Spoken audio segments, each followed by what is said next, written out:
Nkulamusizaako mukwano gwange wonna owangalira nenkwebaza emirimu gy'okola webale nnyo webalire ddala. Amannya Julius Katongole mumira nsanafu maze okutuuka mu kaseera kano era nga nja kusaba ekintu kimu kyokka otegeeze munno nti mumira nsanafu amaze okutuuka kubanga amawulire gendeese tegeetaaga muzannyo. Amawulire gendeese njagala mugawulirize ddala bulungi. Sabo sharing video tegeeze munno nti mumira nsanafu amaze okutuula kubanga ekyo kye kisinga obukulu ate mbatuuseeko amawulire gentuuse nago olunaku olwaleero. Nja kusaba sharing video tubeere nga tutandikira ddala bulungi otegeeze munno nti mumira nsanafu maze okutuuka. Amawulire nina mangi, amawulire go nina mangi kubanga waliwo agatali malungi. Gwe kyolina okukola sharing video tegeeza munno nti mumira nsanafu amaze okutuula. Ekyo nkibagamba tegeeza munno nti mumira nsanafu agaleesi tewakyali kusaaga. Ow'emmeme entono va ku video ntera okubagamba bw'obanga wakafuna olubuto myezi 3 myezi 4 va ku video ogende kubanga olubuto lugenda vaamu. Njagala video naku lwaleero etambule. Nina amawulire agakagwaawo nga njagala mwenna mugafunire ddala bulungi era nga sigenda kulwawo. Olunaku lwaleero mbadde siri wa kujja naye amawulire gano bwe gaguddewo ne nga mumira nsanafu sisobola kwebaka, sisobola kubalyaza amaanya nga temugafunye. Awo nno mbagamba musharinge video abantu 200 mumira nsanafu ntandike kubanga waliwo kombe sowani. Video y'olunaku olwaleero mbagamba era njagala mutagingire abantu bano wammanga kubanga mu 7 togenda kutta Robert Kyagulanyi Ssentamu nga bw'olowooza. Ekyo tukigamba. Njagala osharinge video mukwano gwange mbawe amawulire ate nveewo ensanafu lwezemize zengenda okumira mukwano gwange size eza bulijjo. Zino zengenda okumira olwaleero si za bulijjo era nkugamba gwe seereza buseereza video sirike nze nga bawe ngende seereza buseereza video mumira nsanafu nze nga bawe nkole ki ngende. Era nga bwe ntera okubagamba nti luno olutabaalo si lwa muniimo, si lwa kusaaga, si lwa muzannyo. Era nga ne Yoweri Kaguta Museveni watudde essaawa zino awulira akazito. Obulimaawo awulira bubuuka mu bbanga bwaddawo. Agenda okuwulira nga Kyagulanyi amaanyi galeeta, amasannyalaze galeeta, n'agamba kiki naye ng'omwana alemezaako. Ng'omwana eggaali agiremezaako kati gano gendeese. Mwami Museveni gwalowooza nti Bobi Wine byaggwa. Sharinga video Museveni ne Muhoozi bo balowooza nti President Robert Kyagulanyi Ssentamu Bobi Wine nti akalulu bwe yakabba ne bakola byonna bye bakoze byaggwa. Tuula nkuwe video olunaku lwayo ogenda kutya. Mugenda kwewuunya Bobi Wine nti musajja mugezi. Mugenda kwewuunya Bobi Wine nti ye omu ku basajja Katonda bawadde omukisa ku Ssemazinga wa Afrika. Mugenda kwewuunya Robert Kyagulanyi Ssentamu nti tetwatomera kuwagira mwana ono. Sharinga video abasajja mbala mwagala gikwatamu n'engenda googera. Mbagamba ne bwe munayagala ogikwatamu. Bobi Wine abamu baali baddeyo bano bati mawu babeesije ne bagakati mulaba biki ng'abatunuulidde ne badda mu kubuzaabuza abantu kaggwa abantu abamu ne baggwamu amaanyi nga balooza Bobi Wine yabivaako, nga balooza Bobi Wine abiresse, ne balaba Bobi Wine ne balooza biwedde. Bambi bamubbye akalulu, bambi bakoze eki biki bambi. Mbannange ono omwana yeetegekera. Omwana yeetegekera Kyagulanyi. Okumanya yeetegekera kamba wamawulire mumira nsanafu. Era njagala beenaale mubataginge Tango Ndoyi, Yoweri Museveni eyali chairman wa Electoral Commission ono Owinyiddolo naye mumutaginge njagala bakakase mumira nsanafu. Abaali balowooza nti bwe mwakuba akalulu byaggwa musheyalinga video njagalako abantu bina kubanga gana amawulire pulaani ze mubadde mubuuza nti akatongole mumiransanafu omusajja kiki mumiransanafu omusajja kiki president kyazaako ada Kyagulanyi nze nkutidde olwaleero era nkuwanikidde ennyota neŋŋamba kituufu ogenda kulembera Uganda. Nzikiriza nti Bobi Wine agenda kulembera Uganda. Nakkiriza dda naye olwaleero maama nnyabo bannange amawulire ogabawa njagalako abantu bangi kubanga gano amawulire mumiransanafu bagampadde eringa breaking news naye ate nga nzibu nnyo erina essanyu erina buli kimu.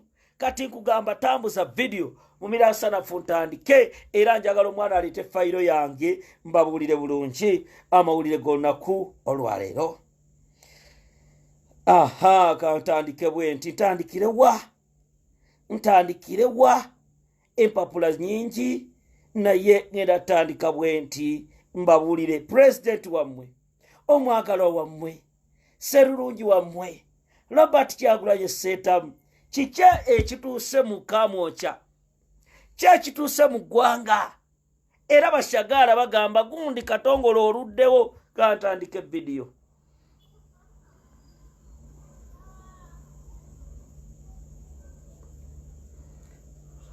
Aha, kakati mikwano gyange mbabuuzaako nembebaza emirimu gye mukola. Mu Bakatuliki bayimba akayimba kano ne bagamba Katonda yeebale nnyo, Katonda yeebale nja kumwebazanga emirembe gyonna, nja kumwebazanga obuteddiza. Kyagulanyi gwe tulina ku nsi kuno ali ku bwani, ayi Mukama gwe yamutuwa tukwebaza ntya. Abakatuliki ne bayimba era enyimba mbadde mukimanyi. Katonda yeebale nnyo, Katonda yeebale nja kumwebazanga emirembe gyonna, nja kumwebazanga obuteddiza. Kakati kambawe breaking news. President Robert Kyagulanyi Ssentamu, mwenna bannayuganda mubadde muli eyo mwebuuza president wa Uganda omwana waffe twamuwa akalulu ne Bobi Wine kiki ekiddako. Bangi ne muddeyo ne mugamba mumiransanafu omwana ng'atuluma bw'abeera ng'ali magere ali Kamwokya. Bobi Wine kiki? Ne mugamba bannange ebisajja bimbaawu byani biri mu kutuvumira mwana byogera ebitategerekeka. Omwana tugenda mukuuma tutya? Omwana yawanguza 98% akalulu ke munnange nga nkunyumiza. Robert Kyagulanyi Ssentamu gye buvuddeko awo mwe mwenna mwamulabanga ne bamuyita South Africa n'asinkana abakulembeze ab'ensi nga Zambia. Munnanga bamwalooza agenze kunyumirwamu, abamu ne bajja ne boogera yagenze kukolera mukyala we Pate, ne mujja ne mwogera wolokoso yenna. Abangi ne mugamba kati ali eyo afuluma ggwanga biki. Munnange n'abaleka kubanga ye ng'amanye ekiri emabega. Kyagulanyi Robert Ssentamu ne batakomaawo ne mulaba European Union emuyise munnange agenze ne mukyala we ne ba revolutionaries abalala okusisinkana n'ayogera byeyayogera byonna n'abikola. Abantu ne balooza byakusaaga ne balaba abantu mu diaspora beekalakaasa bali ku kkubo boogera buli kimu. Banna abantu ne balooza munnange abalala nga balooza munaanansi ng'abalala balooza byakusaaga mme. Robert Kyagulanyi Ssentamu n'asirika n'agamba Museveni yukwabba akalulu kange naye tojja tuula mu ntebe. Bangi ne bagamba katongole mwe mutumatiza bumatiza. Kakati njagala otule ku video olunaku olwaleero njagala mustagi nga DPC okukyalo kyo CID iso semwai kulutu n'abalala mbawe emboozi mugenda kutya nti ono omwana wa GW Center yajja kulembera Uganda era ekintu mbabuulire kyekiriwo mugenda kutya nti ono omwana abamwepankako bamupowe oluyimba lwe yayimba tiwamandi mazima wanvu dalalalalalalalala olwaleero nzikiriza nti the guy Robert Kyagulanyi Ssentamu mazima wanvu why kakati mu Miransanafu nayogera ku by'abapompeewo namunvuma oyogera bapompeewo kakati katulire mboozi Bobi Wine bannayuganda kambawo amawulire amalungi era nkusaba oteregeze muno nti President Robert Kyagulanyi Ssentamu biki ebibala ebise era bye mugenda ofuna bannange Mama wa Kyagulanyi webale kunaaza mulenzi lweza kubanga omwana amawulire ge tufuna abali munda mu sakozi galaga nti anytime mwenno mwe musaaga Bobi Wine anytime abasajja mukama Katonda kantandike sijja kambabulire emboozi nga bweri munnange President w'eggwanga Uganda Robert Kyagulanyi Ssentamu gye buvuddeko mwenna mwamulaba ng'ayambadde suuti ye bulungi n'anekaanekana Robert Kyagulanyi Ssentamu n'atuula ne Secretary General waffe omulungi David Lewis Rubongoya ne First Lady waffe ne boolekera eggwanga ne basinkana European Union ne bagenda ne basinkana abasajja ne bababuulira embeera eri mu ggwanga Uganda ne bababuulira ebizibu ebiri mu Uganda ne bababuulira buli kimu abazungu kimanya Bobi Wine ogenda mu lukiiko olwo mwalimu abasajja abanene abajjeko badikiteeta nga Omar Gaddafi Saddam Hussein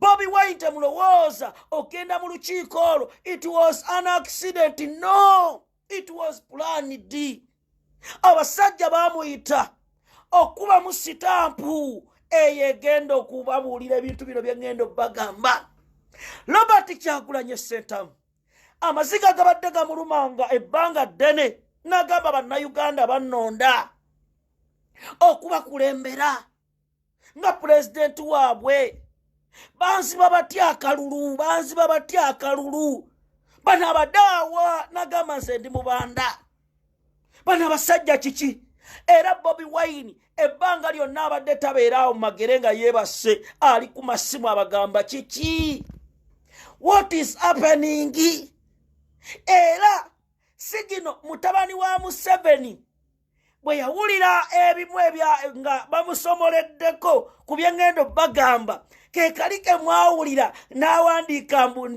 ndekulidde kakati okumanya Kyagulanyi ayina emikisa ebyakakwenzalukira basajja byonna nga bwebiri ntandise Munnayuganda bajjajjaffe Cyprian Kisitolwanga Bishop Kagwa Sheikh Muzaata gye baalaga tebatudde vidiyo entuufu etandise bweti munnange Robert Kyagulanyi Ssentamu musajja wattu ye yabaddeeyo agenze kuziikirako Vice President waffe Nambeshe President Kyagulanyi n'agendeeyo bwe yagenzeeyo amawulire gano ga olukomo lw'essimu lwamusanze mu kkubo wulire emboozi ogenda kutya step eyasoose yeeno abasajja bali be yasisinkana aba European Union abakyeruppe bali abazungu kungwe nga bayita meeting ey'obukubirire meeting eno omusajja eyagiise bamuyita Secretary Blinken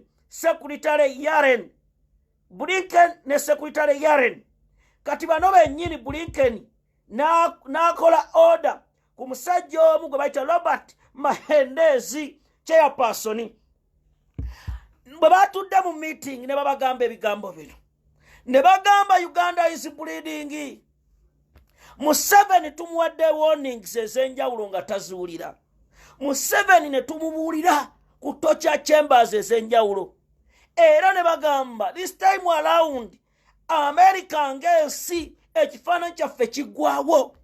Bobi Wine bw'abanga ayimiridde ku mazima nga yagaana okugamba abantu bagende beekalakaase n'abagamba saagala mufe, muntu ki gwe mwagala?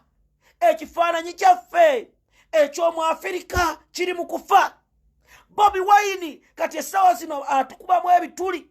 Omwana yatulabisa mu European Union najja n'atugamba ebiri e Uganda temubiraba, mwe muli mu kujjawo ssente. N'agamba ne babagamba statement yemu Bobi Wine aba European Union bwe twabasindise ku Parliament, US Embassy, mwalaba abazungu abo, President Kyagulanyi nga munnange ali ku Parliament n'Honorable Mathias Mpuuga. Mwe mwali mulooza byakusaaga, mwali mulooza guli musannyo. Kati wulire emboozi, ekibaluwa bakuntumye. Ekibaluwa bakuntumye. Mwami Museveni njagala obeere ku video. Ekibaluwa nagwe bakuntumye okimanyi. Ekibaluwa bakuntumye. Ekibaluwa ale mu birasala. Ono Kyagulanyi muveeko.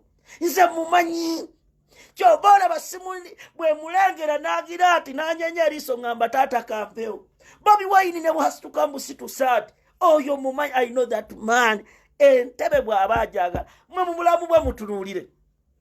Bobi Wine byonna byayagadde mu nsi abifuna. Era ye musajja ali determined. Bw'aba yabagamba bannayuganda ati Museveni alina okugenda wallahi okulya enkafu mu mirasarafu. Museveni alina okugenda. Kati ntandise ebbaluwa. Nze mu mirasarafu ndeeta ebigambo bino taaginga buli omu.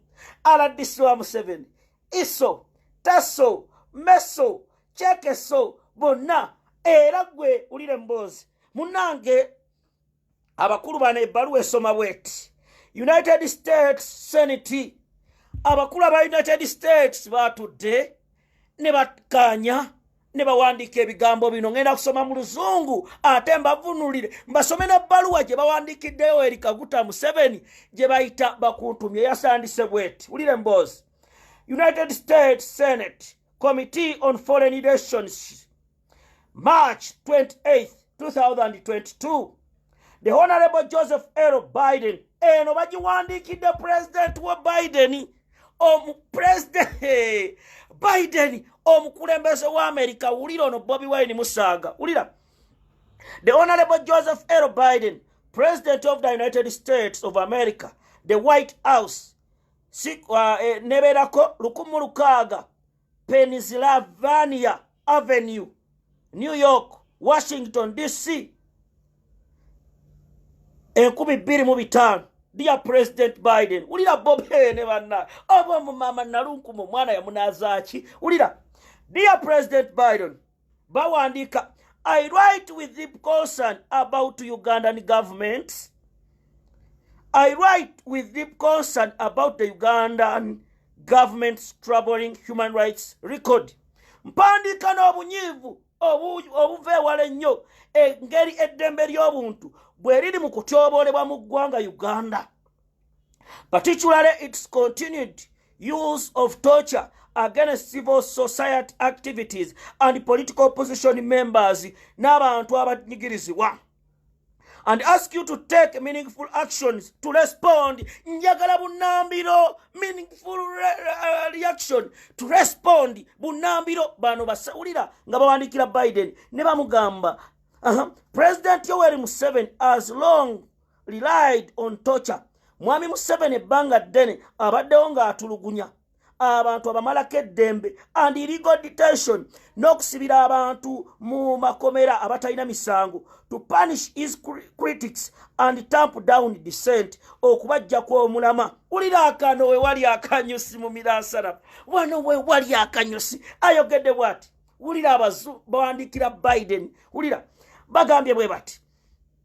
Ulira bulungi katandikira wano wali in the run up to Uganda's 2021 presidential election. Mukalulu akali akakasa mmemme akabiri abiri mugumu ne bande mirasana abantu banaisimanya. Ulira mukalulu akali akasa mmemme ayogedde bwati omuzungu in the run up to the Uganda's 2021 presidential election. For instance, okugeza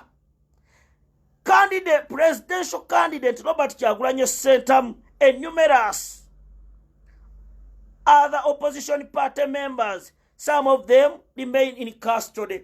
Nti mukalulu akali akasa membe omukulembeze Robert Kyagulanyi Ssentamu. Uliriza, mukalulu akali akakasa membe, mukalulu akali akakasa membe, President Robert Kyagulanyi Ssentamu n'abalala batekebwa mu nkomyo emabega w'emitayimbwa. Ulira, in January, Uganda media reported yet another case of torture. Mu January, media ya Uganda ya reporting okutulugunyisibwa okulala. That of novelist Kakwensa Lukirabashaija, who was arrested in December 2021 and tortured by Ugandan security forces for criticizing President Museveni and his son.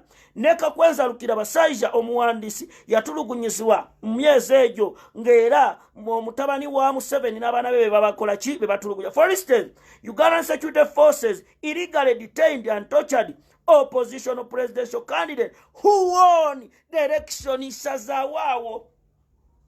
Who won the election? Who won Bananki?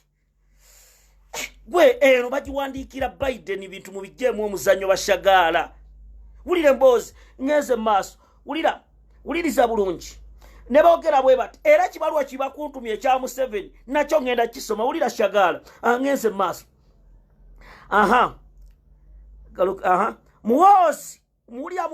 Muhoozi personally participated in at least one interrogation session. Nti Muhoozi yakola yetaba mu session yemu ey'okutulugunya Kakwensa Lukirabashaija. Ulire mbozi. Ne tweyongera mu maaso. No one however has been held accountable for these crimes. Tewali kubano gwe bafudde gwe bakoze ki gwe bavunaanye kwegye emisango gye yakola. All for numerous instances of other security forces abuses, such as the 2016 Kasese massacre, in which more than 200 men, women and children were killed. Nebyali e Kasese babirese mu 2016 abantu abasoba mu 10 abakyala abaana n'abasajja battibwa. Ulire mbozi. All the 2020 killings of 54 civilians protesting the arrest of His Excellency Kyagulanyi during the course of the election campaign. Akusokosa zeo omuzungu okuteeka ku Bobi Wine His Excellency. It means they are recognizing him as the elected president of the Republic of Uganda.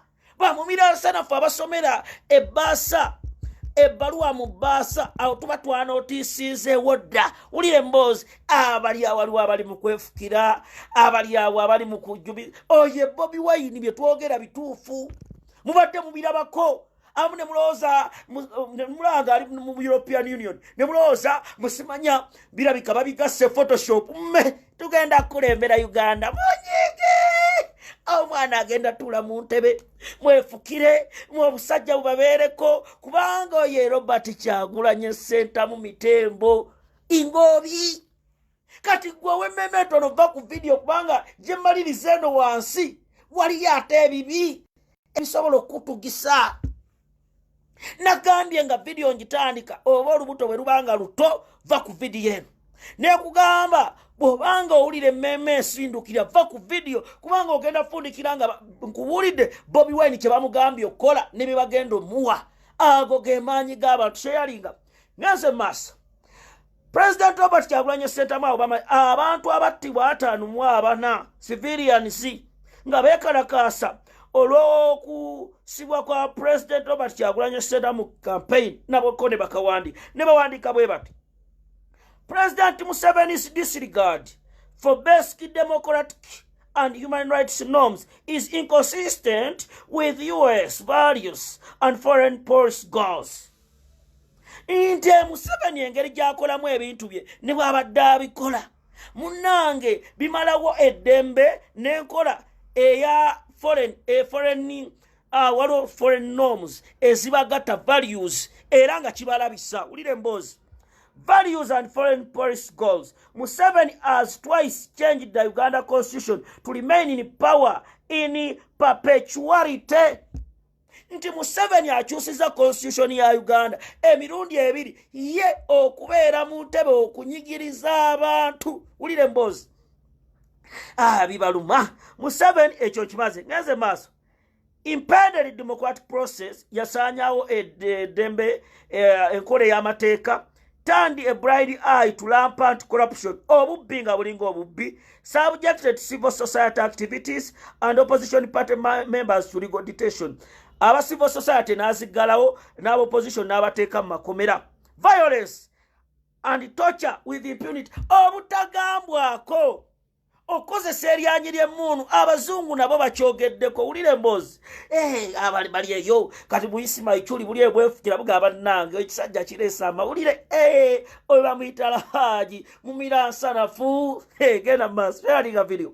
Ngenze maaso mukwano gwange nga bwonywa. Ulira ate wano ate wenge bannange. Lausi Rubongoya Secretary General Kunga ndabye nzizemu amaanyi bannange. Nzizemu amaanyi kubanga Bobi Wine totuswaziza. Ngeze maaso. Ulira. Ne boogera bwe bati abazungu boogedde omanyi gaalubindi netaaga okugula gaalubindi. Ebbaluwa oziraba ziizino bantu bayinza okuza mu Miransana biibyo sebo mbisoma. Some of them babadde balowooza omusajja biibyo era mbasikireko ka US mulabe kaako ka US okalabye ogirabye Biden. Ngenze maaso kakati kansome mpola. Era wuliriza kakati wano ne bagamba njabawa binyusa ebikulu wano boogedde bate bagambye. Despite this troubling track record, Uganda remains one of the top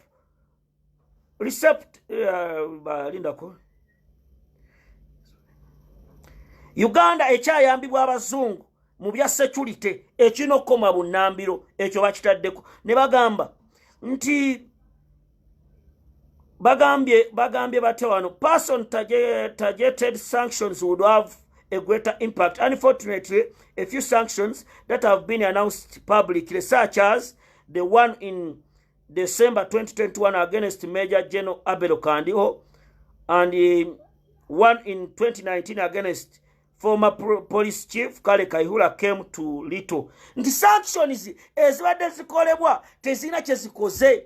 Era abazungu be bagamba credible allegations of torture implicating Kandiho, for instance, stretch back more than a decade.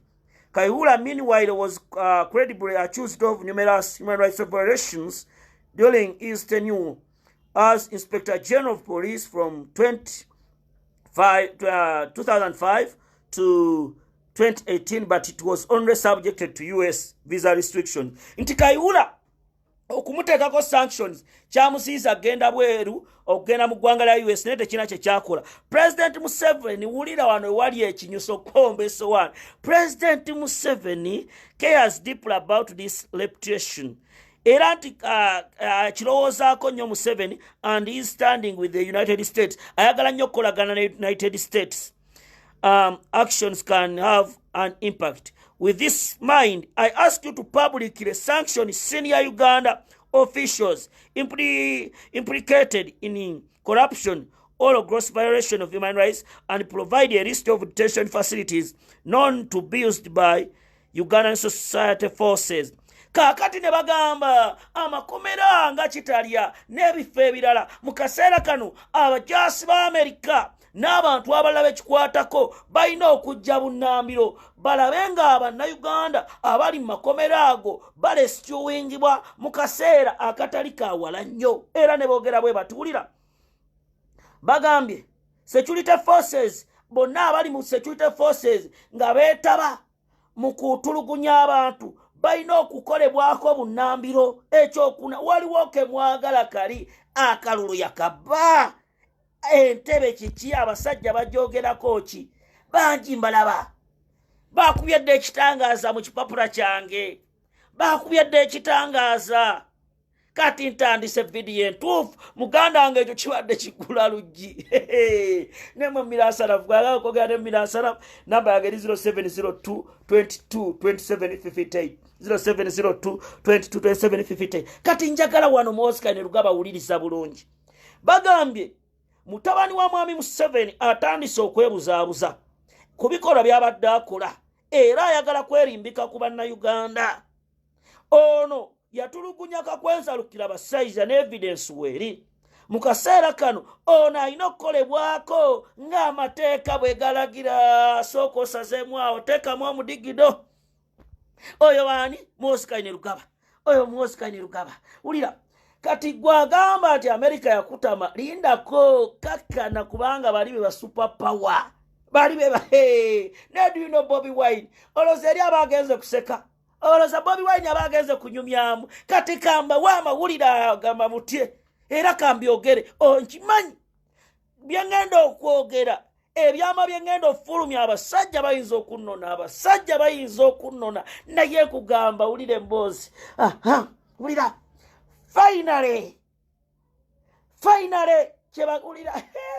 finally n'ateekako obugamba abamanyi sisi Secretary Blinken be basajja security ngamba security US Department finally wulira omulamu Secretary Yaren ne babagamba finally bagambye batya finally I'm troubled by President Museveni's potential inclusion in the US Africa's Leaders Summit announced for 2022. Ndimwewuunya nnyo oba neewuunya olwa mwami Museveni okubeera mu summit eyo, extending invitations to the leaders who benefit from corruption. Show a lack of commitment to democracy. Nti ba Museveni bwe mubayita ababbye abasse mu summit eyo kiraga tetukyalina democracy. Kyakubiri, Yoweri Kaguta Museveni, for him, uliriza bulungi akantu kano wenjagala muteeke kamera Bobi Wine njagala obeere ku video eno kubanga bannayuganda saagala obaabye mutima bagabe bannayo omusajja ng'ayina amaanyi. Bobi Wine ulira abazungu bagambye bwe bati abawandiise ekiwandiiko kino bannayuganda babadde bakuumye eddembe ne batakola bikolwa bireeta buzibu eri mwami Museveni. Era mwami Museveni ne bamuwa eddembe emyaka gy'ababaddemu 36 beddu. Mu kaseera kano Bobi Wine ali mutugamba nkube emmanduso. Bobi Wine abazungu be babigamba Biden Kyagulanyi Robert Sentamu atulika atugamba nze mbasumulule nze nkole kye nnina okukola naye olw'okuba mwe weefudde abatabiraba naye ekiddako era wulire emboozi ogenda kutya. Bobi Wine ne bamwogerako mu kaawatikatirwa wano akagamba nti United States must take consistent security. Aina dictionary sooka ogifune kubanga wengenda awo wewali ekinyusi era bangi we balize bagamba mu miransanafu pulaani kati gwe pulaani kakkana bulungi ogenda kuva ku video eno ng'ogamba akakoko muwala wange Zubeida kasale muwala wange nangonzi sala akakoko ako ogenda kuva ku video. I've been telling you people fatuli basajja bagezi ba mumiransana bwe tuba tugga Bobi Wine tumanyi siteepu zonna zaatambula tuzimanyi era bangi abali ku opposition bamutya. Gwoloza Museveni okwata billions za sente as when Robert Mau Security gundi bamuyita batya Senkagale alwane Kyagulanyi okita kyakusaaga. Gwoloza kimuwozi yali kuli ekifo yakigirawo mu kusaaga ng'awulidde waliwo ekijja. Gwoloza Kyagulanyi yagenda mu European Union yakaluka waisobanga kinga kawedde. Mwe muloza Bobi Wine musiru oloza akalulu ako teyateekamu bwongo bwe okutambula eggwanga ne bamukubatira gaasi. Abaana abattiddwa buli lwagenda ekitalya n'abalaba n'awulira ennaku famire n'awulira ennaku. Bobi Wine kati nno meeting yagitegeezako abantu babiri ne bino ebigenda maaso kati njagala owulira okkomba essowaani Abedi Bwanika waali tegeezeddwako awuze. Abedi Bwanika mugezi atidde agamba omwana biki byaleeta tubadde twoza bya 226 maama naye gwe omwana aseetamu omumanyi mu 226 wakali 226 ono bamuyita Badman from Kamwokya. Nemmwe Bobi Wine mumutegera buuza aliganyira this time around yayinza okunyumiza Kyagulanyi Robert Sentamu aliganyira buuza Nandutu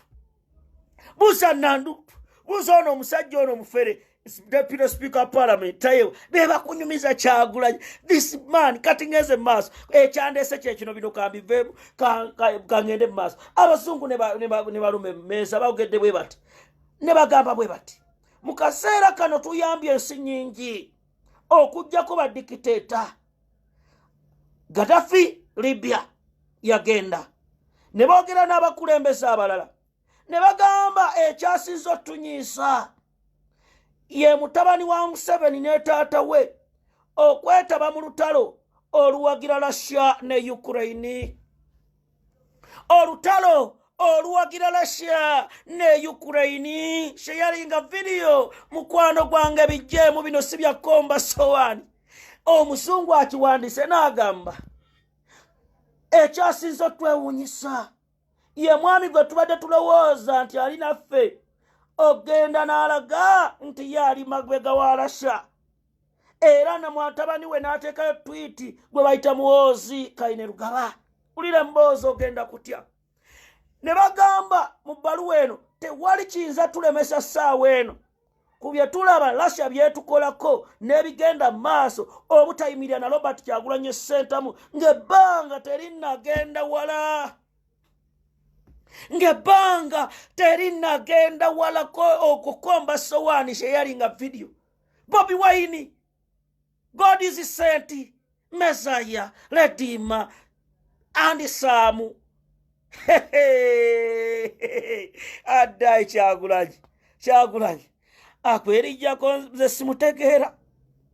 Engeze Kawaayiro bangi temwagala Akawaayiro kano nkogera kuliko abantu 8. Akawaayiro kano kati njagala abayita ab'ebitongole ebyokwerinda nenga muli bitongole bicyankalanya mbwe abakuuma ddembe nenga muli babi enanga njalobere ku video eno. Moses Musei Sabit njalobere ku video eno. Yoweri Kaguta tula ku video nga kuwe nga somodde wekwi nga somodde nenga leeta era ne mumirasarafu drone zo zitusobedde kubanga olaba zisomodde gana ga Joe Biden. Kati laba abazungu basayininga okiraba ogirabyeyo kati eno kati ulire mboozi abazungu bano boogedde ebintu byonna babitegeezezza President Joe Biden babimugambye ku Kyagulanyi embeera yonna ebaddewo kaakati etuuka mu maaso ga Joe Biden agiisizaamu n'abisoma bulungi n'agamba kiki musajja atu Joe Biden wabaddeyo be baateekamu obusente ebbali nga be babikola bamugamba musajja alina golodi. Museveni nga ye kyakola aleeta golodi abagamba golodi nja mubawa buli kimu nja kibawa mutaase Kyagulanyi andi bubi kiro tezikyawera era oyima yonna mbawaddeyo oba mwagala ttaka oba Kampala njibawe oba mwagala ki munnange musajja tunaakankana n'ayogera buli kimu. Kaakati okkomba essowaani n'okuluma kuli ludda Biden babimugamba agamba nze gwe batandise okuyisaamu amaaso mu Afirika ndikolagana ne dikiteeta embeera eno ngenda gikola ntya nze Biden kati n'abisoma n'abisaamu ne bamutegeeza nti ono omusajja Yoweri Kaguta Museveni yasaasanya $5 billion n'azoba lobbyist mu ggwanga erya US okudefending his image because some of the Ugandan citizens have been protesting day and night against dictators' impunity. Kankadde mushagala aliyo mu kyumba ky'obuwala bw'okitegeere nti mwami Museveni asasudde ssente nyingi nnyo okulaba nga badifendinga ebintu ebibi byabadde akola. Era abasajja ne bamugamba wetwogerera mu Uganda bwe twasinkanye Bobi Wine ku parliament ne leader of opposition Mathias Mpuuga Nsamba batugambye bwe bati nti twewuunya ekifaananyi kya US ng'ebintu mubiraba. Abaana batandise kudduka bakakweza lukira basajja nga bayita wansi nga batulugunyiziddwa ne banyigibwa balls. Omusungu n'aseka balls bazinyiga nti waliwo ne bahonorable zaake amatu baagaluma nti baakola kibaagaluma. Nagwe mwana gwe bakukyagulanye wulira kati Joe Biden n'alagira bw'ati bunnambira ekisooka. Joe Biden agambye Minister of Defense n'amugamba mutabani wa mwami Museveni kye muva mulaba akabadi kali kaaliwo naye nga kakiyaaye mbwakataddeyo Twitter alekulidde amagye naye ng'aweereza sigineeri baleme mugira. Muhoozi Kainerugaba anytime from now talina fuluma Uganda. Sanction yalumye dda, financial sanction talina fuluma kuyingira US. Bigenda kutimbibwa ng'amulaba oba Sweden nti oyo amulabyeko goba kuba ku mutwe anoonyesebwa. Nagwe Kyagulanyi muve nako ono bamuyita Robert Kyagulanyi Ssentamu. Gamba mumira zo nti mumira ezo. Katulira Muhoozi Kainerugaba abasajja bamaze essaawa zino babulako okuteekako obuteesi mukono. Muhoozi Kainerugaba kati oyagala otya okulembera ensi nga bagenda kuteekako sanction etafuluma ggwanga. Oye Robert Kyagulanyi Ssentamu. Ekyokubiri, buli yenna eyakwata ku kakwenza lukira basajja, buli eyakwata ku kakwenza lukira basajja, buli eyakwata ku kakwenza Bobi Wine byonna bannaye simanyi Bobi Wine jojja information. Oyina drone isizo mu security. I have accepted this Bobi Wine. Buli eyakwata ku kakwenza lukira basajja obulima wateeka mu bbanga. Abasajja bagenda kunoonya access. Mbadde simanyi balina n'obuuma bwabwe obulaba ekitalya. Baseesinga state light ekitalyawo. Waliwo abasibe bameka nti bwe bati Museveni afulumyemu nti kati Museveni olwawulidde ebyo baganda bange afukamira agamba Kyagulanyi taata saasira. Bobi Wine tusaasire. Kati nno okugamba tebakomye okwo abasajja ne babuuza Bobi Wine kiki ky'oyagala. Omuzungu okubuuza ekibuuzo ekyo kiki ky'oyagala. Era President Kyagulanyi mu bbanga eritali lyawala nnyo agenda fuluma eggwanga. Era abasumba bennawuliddeeyo nga mu prophesizing tiwaliwo ekigenda okujja mu Uganda mu bbanga eritali lyawala. Mutandise okulaba Katonda naase okwogera nammwe. Abasumba nabawulidde batandise okugamba waliwo ekigenda okujja mu Uganda mu bbanga eritali lyawala. Abasumba abo bali anointed nabawulira. Kati Bobi Wine mwe lwaki temutulansi ne mwebuuza amaanyi agajjawa. Yabadde mu kuziika n'alabisa deputy speaker n'atuuka president niye n'agamba mwe you people mwebeefula nti muweddemu amaanyi muli mwogera ebiboosiboosi ebyamalwa ffe tugenda ntebe mu ntebe. Kati wulire emboozi ekibaluwa bakuntumye bakiweereza gavana bwe baakuba akalulu Yoweri Kaguta Museveni ekibaluwa bakuntumye kigamba kitya. Naye Kyagulanyi olyokanga nojja ne tulaba abalenzi mu basajja. Mwana gwe olyokanga nojja. Sserulungi olyokanga nojja. Tulabye bannayo ekibaluwa bakuntumye. Bano bali mu kuziika Jacob naye amameme gabagamba. Tuyinza okuba tukyali eyo tuziika ne tusanga ng'omulasita ali mu ntebe. Ng'omulasita ali mu ntebe wulira kati nkugamba Bobi Wine yafunye omukisa. President we Zambia n'abeeranga kati president. Mwe mulowooza yagenze Tanzania. Mulowooza yagenze Tanzania kusiikana ba activist Namono Badman temunamutegeera. Badman temunamutegeera. Omusajja yeyogerako. Bobi Wine yayagala obukulembeze bw'eggwanga. Omwaka gwali gwa 2021. Ne bamubuuza lwaki weeyise ghetto president. N'agamba one day I'll lead Uganda. Abalasita ne beewuunya. N'agamba lasita story ki? Lasita kiki? N'abagamba nja kukulembera Uganda. Akalulu ke nga yakakawangulawo ekyaddondo. Wampeewo ku kisaawe yagamba Babi. Olunaku lumu ojja kubeera first lady. Ne mulowooza byakusaaga. Bobi Wine akaseera kano. Akalunga ke kaakaggwa. Agenze neyejjako abantu kuba luli kyali stede. Ne waliwo abaalyamu olukwe. Kati agenze abeesikako. Empulunguse za bedi bwanika zonna ne zidde ne bbali. Zigenda zigira bweziti zonna. Kati essaawa zino omubanda wa Kabaka, the money power, the scratchable, the incorporated, the immortal, the bichi byonna. Kati essaawa zino wulire mboozi njagala buli ggwanga lyonna buli district yonna tuula ku video funa ekyokunywa nkuwe olugambo olusasulire nze tebankubira lugambo. Mange Gertrude Namwebe Bisanje Masaka teyankubira lugambo.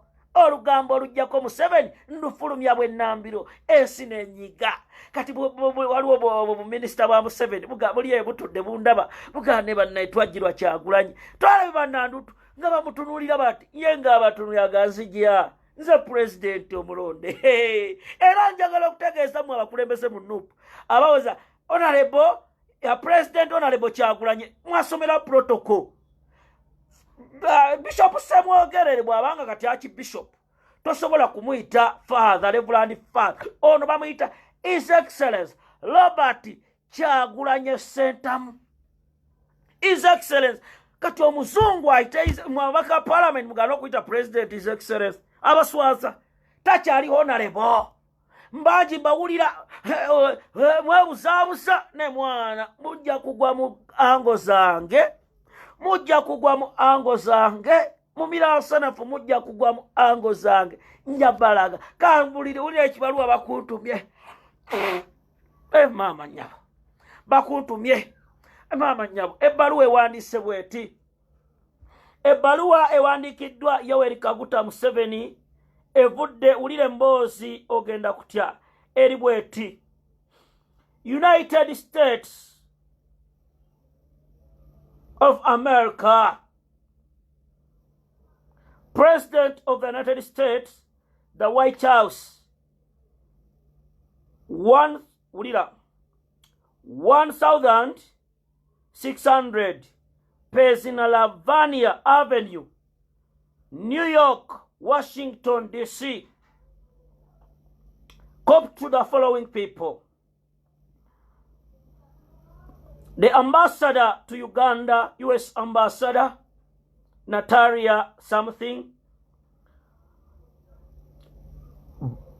Leader of National Unity Platform, Robert Kyagulanyi Sentamu. President Yoweri Kaguta Museveni. African Union leaders and the UN ambassadors. Newandika bweti. Neba ne Kyagulanyi. Mama nyamu. Ebbaluwa eno bakiyita bakuntumye. Bagiyita baki bakuntumye. Ulire mboozi. Tesomeka. Baba tesomeka. Eyinza okunsuza ekitalya. Eyinza okunsuza ekitalya eno. Ne kagende kanjibawe. Kubanga mbalaba batandise okugamba kagenda gisoma kanjisome. Egamba bweti. Twagala bategeeza bunnambiro bangi mubadde mwesuulidde gwa nagamba naddala ebitongole ebikuuma eddembe mu Ssemazinga o Africa naddala mu ggwanga Uganda. Ebikola eby'okutoboola eddembe badde bigenda mu maaso nga muli ensimbi bakiise corruption okuva President Yoweri Kaguta Museveni. Twagala okutegeeza Mwami Museveni mutabani we n'ebitongole ebyokwerinda nti okutulugunya eddembe n'obubbi ebyolekedde mu Uganda bitutuuseeko era nga mu kaseera kano tuli bennyamivu nnyo olw'ebikola bye mukoledde ebbanga eddene. Kino twagala kikolebwe bunnambiro kubanga bwe kitakolebwa egenda kugaga kyekiruwa ulire mboozi. Tutegeezeddwako nti bannayuganda bangi abali mu makomera nga basibiddwa era nga batulugunyizibwa olw'okuwagira President Robert Kyagulanyi Ssentamu omukulembeze wa National Unity Platform. Era bannayuganda bangi abasaliddwamu enjala n'abantu bangi abattiddwa ab'amadiini n'omu asembyeyo novelist Kakwenza Lukirabasaija who was arrested in December 2021 and tortured by Ugandan security forces for criticizing President Museveni and his son. Kakwenza Lukirabasaija n'abantu abattibwa mu Kasese 2016 the Kasese massacre. More than 100 men, women and children were killed. N'ebirala eby'okutyobola eddembe ng'okukyusa ssemateeka ow'eggwanga Uganda. Tubadde mukwano gwo ebbanga lingi era ne tukwatagana naawe okulaba nga gwe wennyini nga Mwami Museveni tukuyamba naddala ku mikago egibadde gitugatta CHOGM countries, ensi ezegattira mu CHOGM countries nga sente ezo nazo zibadde zikuweebwa okuva mu nsi ezo. Naye wammanga tukubuulira ebigambo bino era twagala obitegeere bulungi ulire mboozi ogenda kutya. President Museveni tulabye nti gwe nga wennyini ne mutabani wo n'abantu ab'ebitongole by'okwerinda temukyatuwuliriza era mukola kye mwagala. Tulagidde ambassador owa US omukyala Natalia okulaba nga agenda bunnambiro mu kkomera ery'ekitalya ne torture chambers endala okufindinga abako bituufu. Ekyokubiri, twagala okufuna DR forms zonna mu ggwanga Uganda ezaali ku kalulu ka President Robert Kyagulanyi Ssentamu kubanga mu nsonda ezeesigika kiraga nti akalulu wakakwatamu. Era beyongedde while the US has enough statements in regard with election rigging nti abasajja bano bayina sebo baafuna dda engeri omusajja gyabbamu akalulu byonna ne babifuna ne bannakwe Bobi Wine. Kati mwe mwali mulowooza bino bye yabagamba nti obuluteeka eno nga mulowooza byakusaaga byaggwa dda. Ani abalimba? Ani abalimba? Ne bannayuganda mubuuke. Bobi Wine temumutegeera. Mwe mulowooza Bobi Wine wa bulijjo. Mulowooza Bobi Wine wa bulijjo. Muve mu kwebuzaabuza mbabuuza. Mulowooza Bobi Wine wa bulijjo. Bobi Wine si wa bulijjo. Era kugamba gwe munnayuganda ali ekyannamukaaka mannyo gaseka lw'ebitakuli emyaka gino gumu ebiri ogenda kulaba uisi Kyagulanyi Robert Ssentamu. Abasajja tobalaba batuula wansi buli maawa ne batuuyana ne bakola buli kimu bagamba akasajja tukajjewo tutya. Nenga the chosen the handsome akyasobola okuttibwa Bobi Wine takyasobola. Nabagamba ku the bulletproof car abasajja be bagisindika ne bannayuganda abali mu America. Kati gwe ebena temubiraba mwe mulowooza nti wakusaaga. Era nkugamba mwalabye ebibaddeeyo. Kati abasajja satellites zaabwe bagenda ziteekawe bazitadde ebinadda mu Uganda mugenda biraba nga si byakusaaga nga si bya muzannyo. Waliwo kesi tagenda kwogera. Waliwo akawaayiro kendeseeyo n'ekyenja okubagamba mu kaseera ako mwebeereremu. Ate mu kaseera ako buli omu keesabire kubanga ono mazima wanvu. Bobi Wine waliwo byatagenda bagamba naye mumanye waliwo ekifumbibwa. Waliwo ekigenda maaso kubanga Kyagulanyi Robert Ssentamu nzize mbagamba we twogera Raila Odinga Omolo mu kaseera kano ne Kyagulanyi bali bati ye Yoweri Kaguta Museveni ataddemu ssente n'asindika mutabani we alabenga Raila Odinga ayawukana ne Kyagulanyi ekitasoboka kubanga Uhuru Kenyatta bamuweereza message ne bamugamba oyo lyeriiso lya omuzungu oyo eriiso lya Katonda ate ne bakootinga ne bagamba eddoboozi ly'abantu ly'eddoboozi lya Katonda. Bannayuganda boogera baki nti Kyagulanyi Robert Sentamu kati abamu ne kibaluma abamu ne bagamba era nja otegeeza ba Honorable Mpuuga n'abalala President Kyagulanyi mwamulabye ng'ali eyo ewa Honorable Nambeshe mwamulabye nga abantu b'opposition temuleeta diplomacy mwogere nga President Kyagulanyi omuntu mugambe watulugunya ow'amasannyalaze ababaka bonna babaddeawo ne balabanga President akoze ensobi gundi awanika atya ebigalo mumutudde mabega ekyo kikazi kinnandutu kiwanika ebigalo President ayogera President mwe bambassadors be muba mulina okuba emmeeza nandutu mumusitule dustbin afulume abenyale mbogera batya ku mukolo twakoowa abafu basiike bafuba naabwe abenyale mbafu mbw bajje bawogere kirabika abo twabakoowa sabonale Mpuuga okoze emirimu mingi naye abantu abo twabakoowa ffe tetubaagala President bw'abeera ku mukolo is the chief mourner era abenyale mubogera biki bawani bayite enyale mu maaso ga Bobi Wine bayite Museveni mu maaso ga Bobi Wine. You people understand this. Omuntu eyafiiriddwa ye John Baptist Nambeshe, Vice President wa Robert Kyagulanyi Ssentamu, President wa Uganda. Kati ng'abeera bayimirira maaso ga President era mwana gwe nkwebaza mandi eri kyebutiika wabadde obammi omuzindalo Honorable Mpuuga yataddewo diplomacy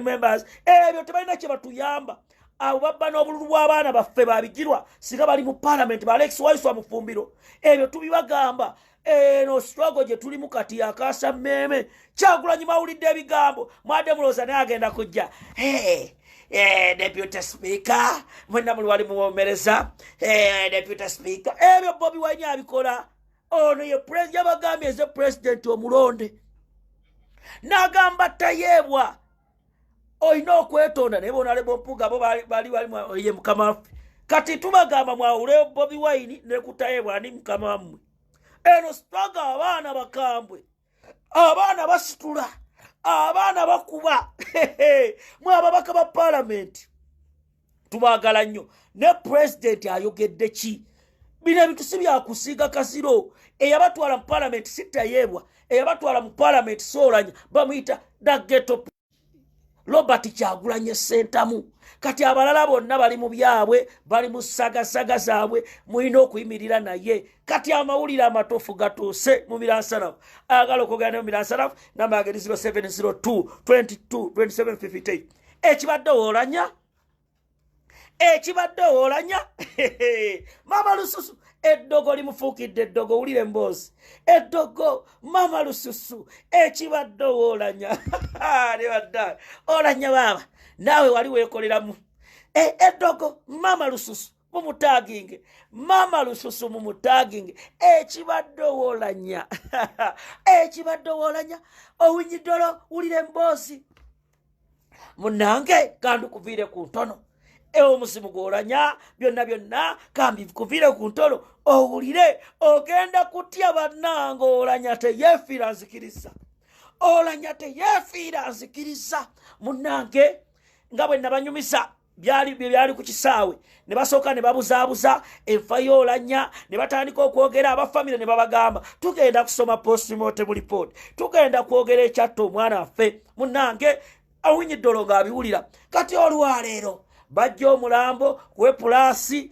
omulambo baguleeta ewoolanya eyo bayitawo muyenga munnange batudde byonna bikize kaakati bagamba minisita wamito ogwanga ng'abagamba nga tetunnatandika byakusaba tufuneyo ka brief meeting mu nju abaana sabo chief justice jangu speaker amongi jangu amongi abadde ayingira ati mu nju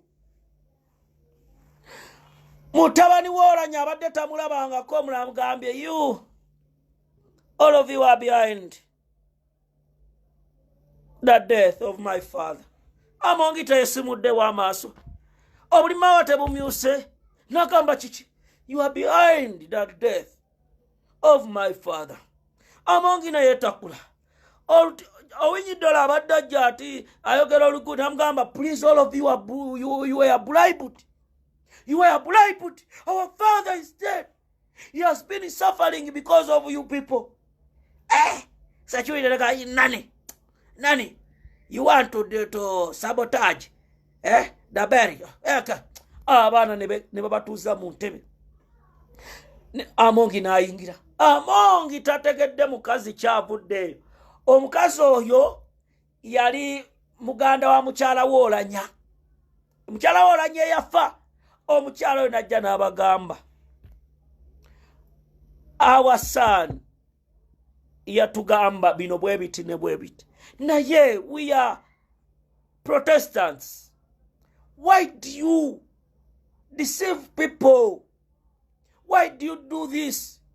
Chief Justice, you've been a friend to Olanya because you are coming from Acholi, but you've reached an extent of putting somebody who was a friend to Olanya 20 years ago, nobody Mau, to come out and deceive people that Jacobo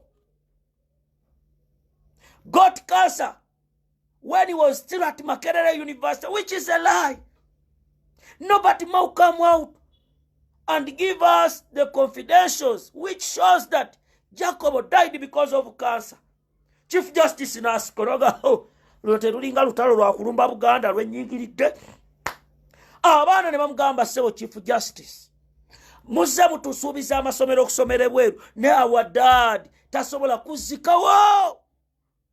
Amongi kati Minister Ogwanga n'abaga, please, President intervene, don't ebyo temubyogera, mwawulya President yayogera bajja bakwata abaana mmwe bemwogera biki. Abaana ne bagamba tetugenda kwogera mulumbe, kati mwe mugende mumwezikire, mugende mukole kye mwagala. Our dad abadde mu mbeera enzibu, mwamusuula obujjanjabi obufuna obulwadde bwamala kutukaala ne bugamba kansa kigwe mwogerako gwe tutamanyi. Anita Amongi ne yeebuzaabuza bagamba ne please ne batuula. Kati mu meeting eyo waliwo omukyala bamuyita Lydia Wanyoto ntegeezeddwako yakulya abakyala n'ayingira. Bw'ayingidde ye baamusindika ennaku eziwedde emabega okutereeza famire n'abeeyisa n'aba, please, you know, biki byonna tugenda bitereeza, biki biyinza okubeera nga byabeerawo ebyokutta taata mmwe, naye emboozi ezo mubeere nga muzikola ki, muzigonjoola. Owinyiddolo n'abagamba, I'm aware Jacob was poisoned, but let us first finish to bury Jacob. Mubirabye amawulire galinkinze mu Daily Monitor n'ebirala babitadde ku mutimbagano. I'm aware Jacob was poisoned, but let us first bury him. We shall investigate. Ulira okombe sowan. Namugamba, Chief Justice, please can you show us the real post-mortem report? Because all of you been coming out in media confidentially uttering that Jacob died because of cancer. Even the last vigil, Minister Chris Bariomus of Information and Technology came out and said our dad died because of cancer, which is a lie. We have the post-mortem report. Mama nyini abali wano nemutesa dadi waffe yali half dead. Nemufuna abasawa ne mulago ne bakonfaminga nti kansa ne musirika mu ddwaliro bagambe nti lya kansa erye Seattle, nenga dad was supposed to be taken to another hospital. That's the reason why when he was taken to Seattle Cancer Institute he was not given treatment. Temwabiwulira Amongi tebabyogera. Bamutwala mu ddwaliro eritajjanjaba be bawadde kali, bamutwala mu ddwaliro lyabakansa. Abaana ne babagamba, during the whole night mubadde mutukubira amasimu tuleme kwogera post-mortem report entuufu. Even you've reached an extent of threatening our grandfather, the man who is now 75 years old. Ali mukulabanga anakuwalira mutabani we nemwe muli mumutiisa. Era owa family wulire emboozi ate kano kabagize ne bagamba okwalwa gwe yagenda ne Nobert Mau gwe yagenda naye Seattle ne bamugamba Nobert Mau wazze mawulire noga mwagenda ne brother wafoyo mbwatwalire Serusi Jacob Olanya kudiru kyo wa kansa oyo stage kije yalimu. Era okumu muganda Jacob Olanya ne bategesa ati bamuwa sente. Abana ne baluma pasi, abana ne bagamba we are going to expose it in the meeting. Omuntu asabadde munadini nayingira munda nabagamba muuliriza abaana Chief Justice Lydia Wanyoto, Anita Amongi, your parents, you are in the same positions which Jacob bealimu. Namwe kino kisobola batuukirira. Mwe munalowooza nti bino byonna temubifaako. Nabagamba abaana they are right. Okulabanga babanja ebikwata ku taata waabwe. Wanyoto daga please His Excellency told us this must stop. Nwaga muve mu His Excellency tuli mu family meeting. Mugenda kikomya mutya.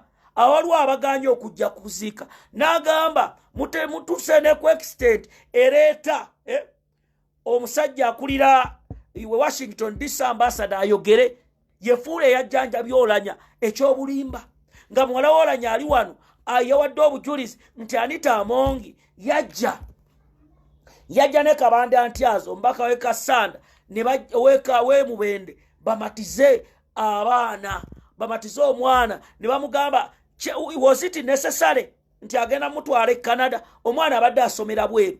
Naga bino byonna tebamala kukola na research. Omwana wolanya abadde asomera bweru nemmwe ne mujja taata wakyali kusimu musuubiza tonajja na mulumbe oli His extent bakuwe egundi omwana. Namugamba Madam Speaker tukwebuuza lwaki waganya okutula mu ofisi y'olanya. Abaana be babuuza lwaki waganya mu kutula mu ofisi ya dad. What is behind the death of our father? Okombe Sowani, why did you refuse to sit in the office of our foreign father Jacob Lokoli Olanya? Mama lususu olususu terweruse tata kudde obulimawa na omanyi kati inawo omusajja gwatambula naye. Now please, that is a parliamentary matter, leave it. Abaana ne bagamba we have the knowledge. Waliwo muganda wolanya n'avaayo najja mbadde simulabangako. Droni yange ngambye muganda wolanya oli mukamba ayogedde mu lukyoli owinyiddolo yabitegedde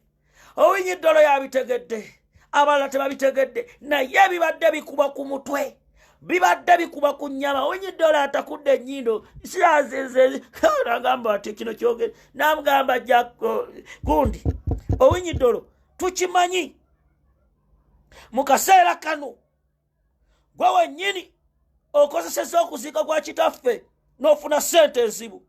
Era gwe wennyini weefudde amanyi mwagenda taata mwamusanga yafana dda ne mulimba abantu nti mwamulabyeko naye nga taata temwamulabyeko. Mwagenda mu woteeri ne mukola ebyammwe twagala mutulage. Bwe mwatuuka e Seattle Mama Anita Amongi, did you see our dad? Why do you lie? You are leaders. You are here lying. Oh, we need to not take it. You don't know that I'm the Chief Justice. You don't know that I'm the Chief Justice. Not to musirikale. No musajja munyevu. Ngo musajja munyivu. Omusajja akuba ku mutwe. Owinyiddolo atakudde enkwawa. Size zirimu chifu mukwawa. Mama nyabo. Owinyiddolo. He has calculated the enkwawas. Embera netabuka ulire mbo mama lususu. Naita. Aise Wanyoto namugamba. Nono luwanvu kakati. Let me call His Excellency the President to talk to these people because something can happen. And also, if at all they can add more security operatives here, because I've smelled a messy. Ntandise okunyiriza emmese eyinza okujja mu kuziikoolanya. Kabwejjungira ne bamukubira essimu ne bamuwaayogere n'omwana amugamba sorry for the death of your dad, and I'm aware that there are some speculations moving on, but don't worry, me I'm going to work on those people. If at all I get the truth, I'll definitely crush them. I'll crush them because Jacob has been my friend. I'm the one who gave your father that position, okay?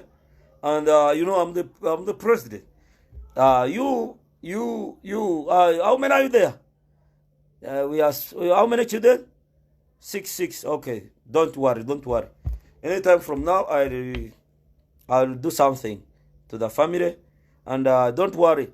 That post of the speaker is useless. But your father, he has been my friend, and we shall do something. When you tell them that the dad and others, I'm going to work on their issues and the concerns. So arrange the meeting after the burial. They'll come to State House Entebe. Let us first finish burying him. Mwabana bola nyako katego. Ako katego. We malo mutekerayo. Echa tiagasa ali mulujja we mukolera sabatude.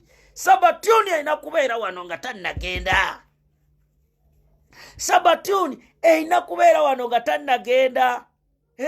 Nga tannagenda kati abaana ne basoka ne buli omu ne yeetunuuliramu n'alaba ate njogeddeko ne pulezidenti taata abadde teyamumpaako abaana ne basirika ne batandika okusaba ne bakola byonna. Kati bamaliriza okusaba waliwo ate abadde mu miitingi n'aleeta saakasi omuzibu ate abadde mu miitingi. Owinyiddolo agenze n'akola statement awo ng'ali mu kwogera. Munaawe Owinyiddolo abakyoli tebasaaga mwe mwatunze entegeera yammwe temwefuula abazibu. Kati abaana bagenda bakolako bagenda batreatinga mutegeere how deadly. Ne kati kusooka olabe okuba abaana abasajja babbi mwawulira sente zaasaasanyizibwa budget ne bagamba okuzikolanya byonna bigenda kukolebwa wenjogerera ewaka tenti si sente tezirabika. Baasaasanya miliyoni meka muyenga meka byonna tebiriiwo era tenti sibabanja. Mulidde abaka ba parliamentary caucus bagamba ne amolo sente tezinnatuuka ennaku zitambuddeko expenditure abasajja bazimbyemu bizimba.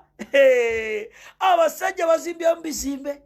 Abasajja babbye sente bagaggawalidde mu kufa kwolanya budget.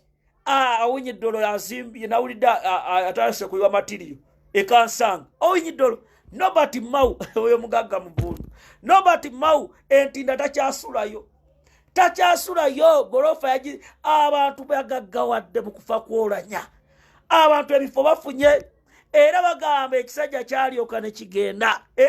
Bonna ne bwaligambye nti bomwakyoli baliyimiridde ekyo kyonna tebakola tebakiraba. Sala Kamula ali kutumiddeko era obalaba bonna bali mu kwebuzaabuza bali mu kukola bya kisiru ebitalina kye bituyamba. Naye kugamba ekiri eyo mukwano gwange ekiri Amanda Kamera nkutumiddeko era kugamba ekiri ewajja kuboolanya Sabatuni Sabatuni security era abaana babaganye okulaba omulambo. Abaana babaganye okulaba omulambo gwa kitaabwe. Okuva lwe gwatuukiddwa babagamba eddagala eryakubiddwa omugenzi aluddewo nnyo lijja bayingira. Pulizi mukakkane. Eddagala eryakubiddwa omugenzi lyamaanyi nnyo mukimanyi wa kansa mujja funa. Era n'abagamba lwakuba tuli mu gavumenti naye ayinza okuba ne lumiima mawugwe COVID-19 yayingiddemu. Nabannange the champions the Nyamulengezi bana abasajja baffere bana abasajja babbi bana abasajja bayaaye Omanyi bwe bali mugamba musimanya abaana baga katulabe ku taata. Let us pay our last tribute to him. Bagamba mwagala Lumiima Mawugwe abakwate. Mwagala Lumiima Mawugwe. Mwagala Lumiima Mawugwe abamiime. Omusajja ne mukimanya aluddewo nnyo. Eddagala ba A+ bamukubye nti ate A+ bannaye katulifune abasajja baganya. Ekiro ennaku zagenda okumalayo tewali kumulaba. Bannaddiini waliwo amazzi ge babagaya please mukube ku keesi. Temuleeta kajanja. Don't bring your kajanja here.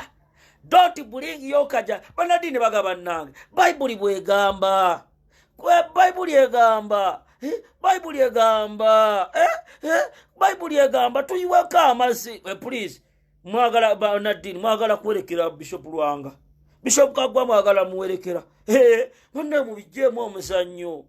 Mubijjeemu omuzannyo. Lumiima Mawugwe ajja batwala.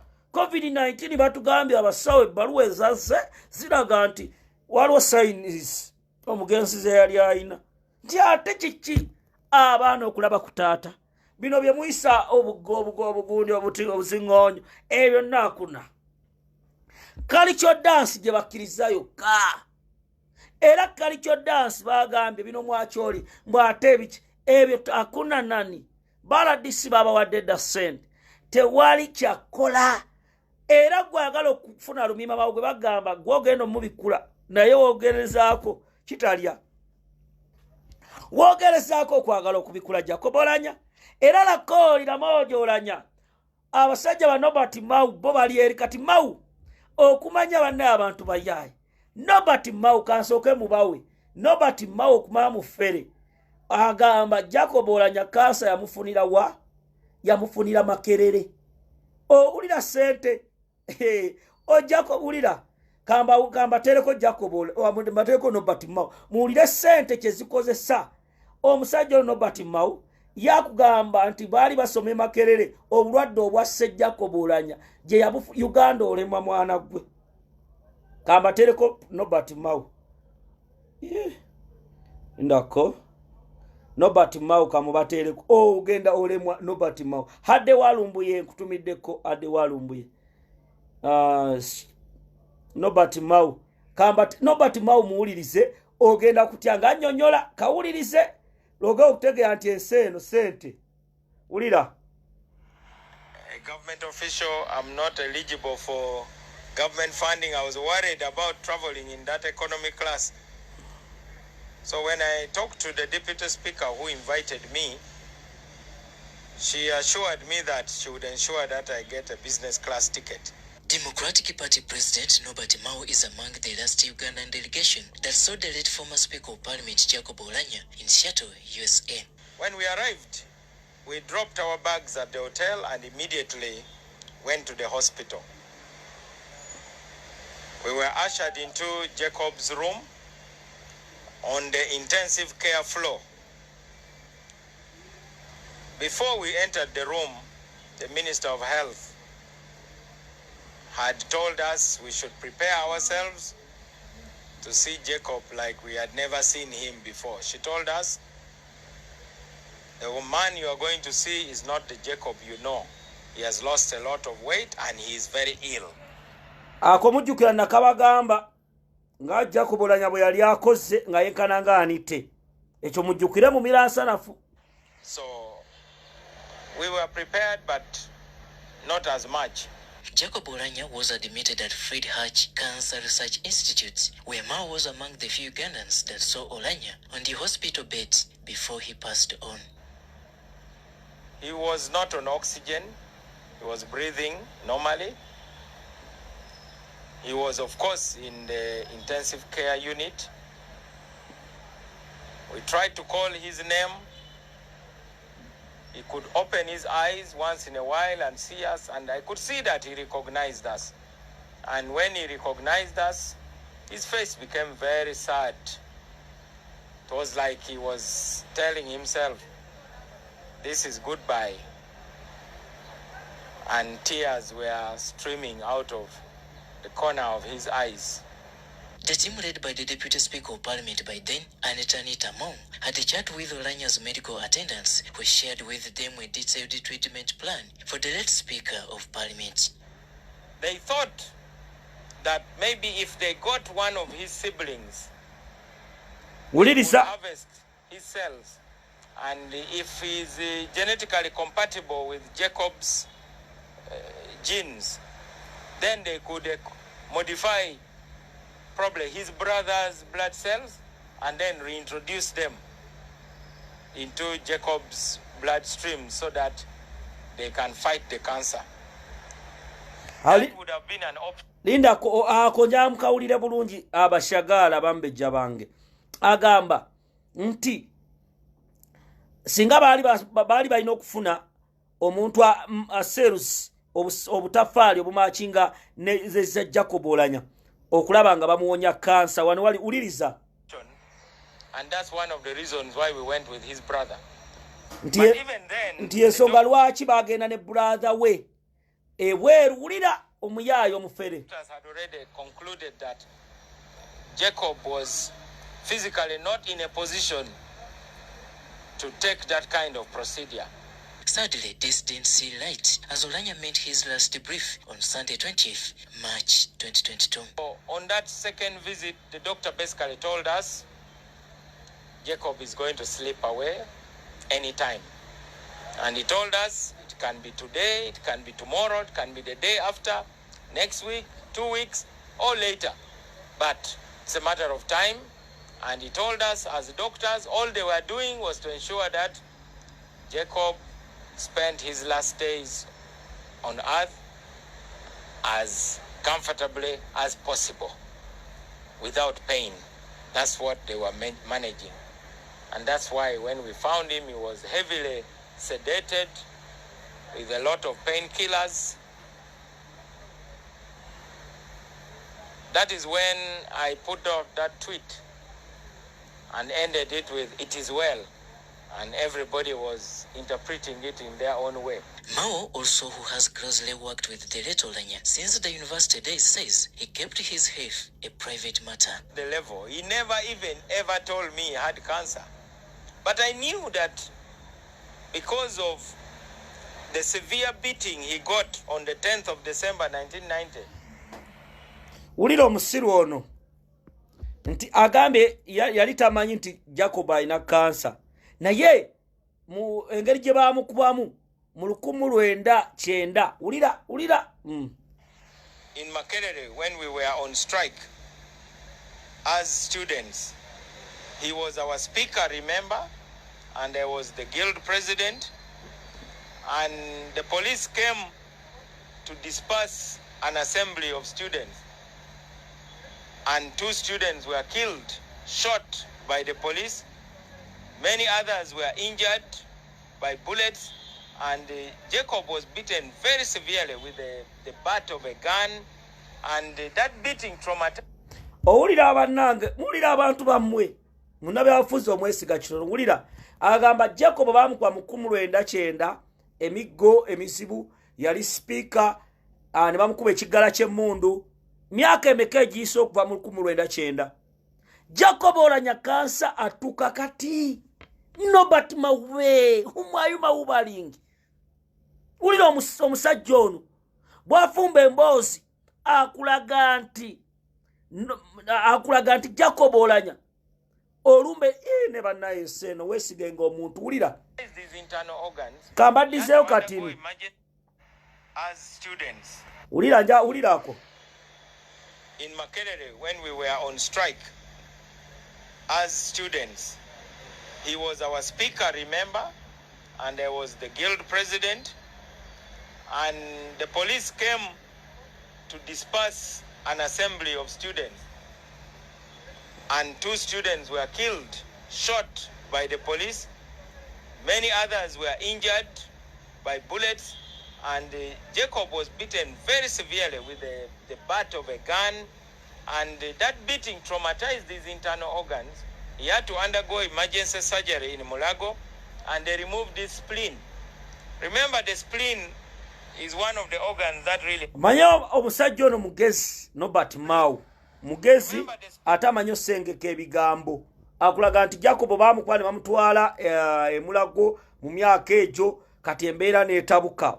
Jacob lanye kyatanyumyangako era mu mboozi zonna z'abadde anyumya nga tabyogera.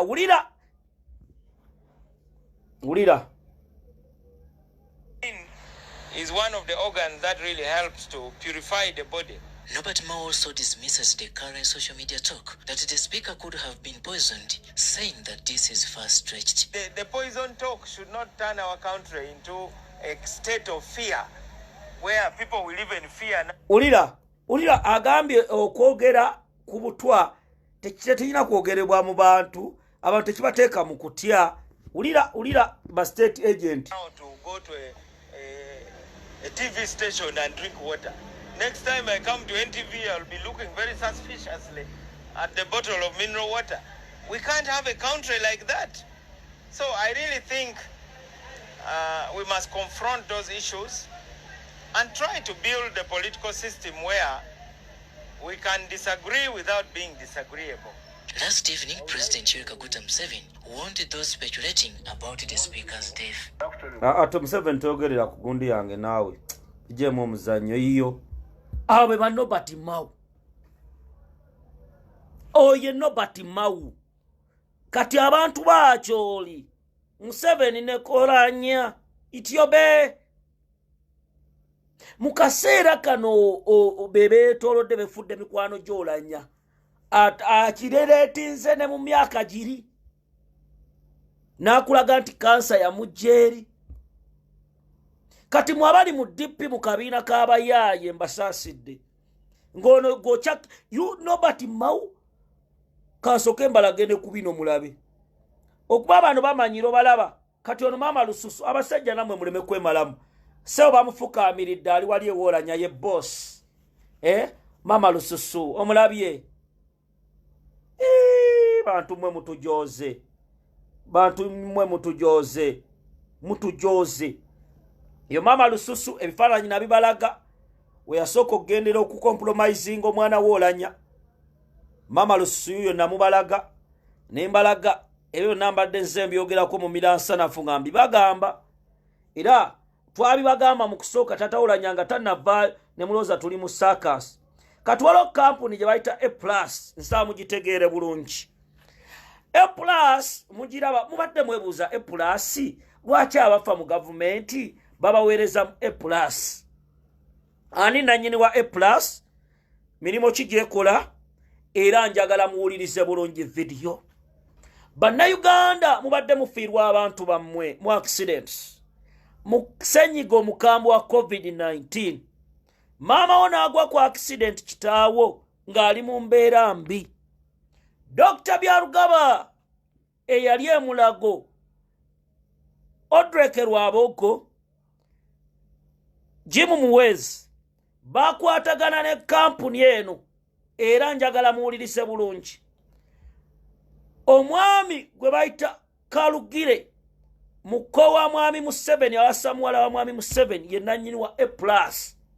Era nga A+ yagiwa omukulu gwe bayita Honorable Dr. Michael Sebalu yagikulira era yalinga chairman eyali MP wa NRM mu Yala n'omukulu omulala omunyamulenge be bana ba A+ ngenda babulya bye bakola abakadde bammwe mugenda kutya.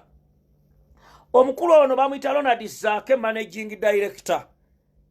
Ronald Zake managing director. Omukulu omulala bamuyita Zedi bati bayitawo bebo. A+ mwagirabye sente bagiwadde nyingi byonna ne bye bagira A+ yo kye bagiwa kye kino. A+ bagiwa badokita abeefuula bali mulago. Bw'otwala omuntu wonga mulwadde be basooka okuyita mu woodi. Bwe bayita mu woodi nga bagamba oyo ekibumba kye kirungi ensigo ze omutima gwe oyo mukube oyo ajja tukolera nga bakuba. A+ yo nga yo eyinawo akasenge mulago ng'omuntu oba mujjayo eddagala lye basooka omukuba liba terimuttirawo wabula limwebasa bwebasi get it from me. eddagala libasooka okuba omuntu wo terimuttirawo limwebasa bwebasi bwe limala okumwebasa nga bagenda bamubaaga limwebasa essaawa 3 nga bajja b'omutima awo ebisigadde oboogirira oba wagenze dda nga bajjamu ebitundu bye baagala era mu kino ensigo n'ebintu ebirala bano bantu baffe bagudde ku accident kyovola abasinga tebawona. I told you Lita Nabukenya it was the same scenario.